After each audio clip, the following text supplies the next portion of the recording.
Mais surtout, cette dette publique des États, elle s'est aggravée de manière importante avec la crise de 2008, puisque avec le sauvetage des banques, eh bien, de nombreux pays européens ont injecté des sommes tout à fait importantes et considérables pour sauver le secteur financier et bancaire en Europe suite à la crise des subprimes.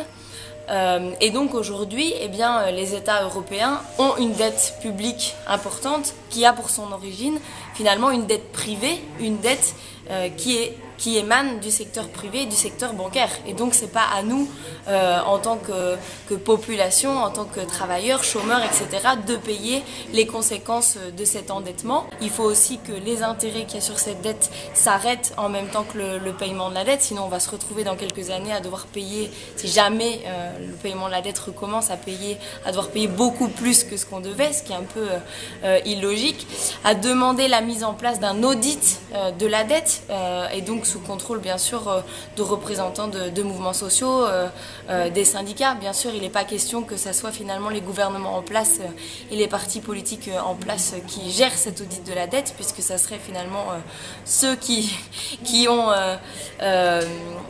trouvé les solutions, enfin entre guillemets les solutions à la crise financière de 2008, et donc les mêmes qui devraient juger du travail scandaleux qu'ils ont effectué. Donc ça serait pas tout à fait normal. Et les conclusions de cet audit de la dette devraient arriver à l'annulation et donc au non-paiement de la partie illégitime de cette dette, donc finalement de cette dette qui a été contractée contre les besoins fondamentaux de la population, qui n'a pas servi aux besoins de la population. Et donc ça, on devrait tout simplement arrêter de la payer.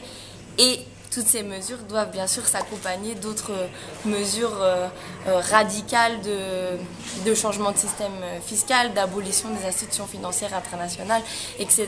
Bref, de reprendre un contrôle citoyen sur tout ce mécanisme d'endettement. Voilà. Bon, en Europe, les différents gouvernements et la Commission européenne sont en train de mettre en place des politiques d'austérité avec une vigueur qui n'aurait jamais été osée auparavant.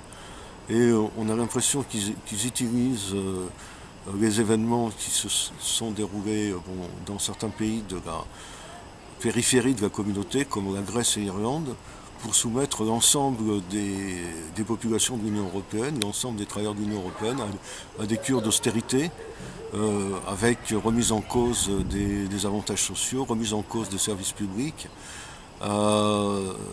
Et on a le sentiment que loin de tirer un enseignement de la crise, au contraire, ils accentuent les politiques qui ont mené à la crise, parce que ces politiques d'austérité ne s'accompagnent d'aucune régression, d'aucune réglementation réelle du système bancaire. Les bonus ont recommencé à fleurir et à se développer, etc.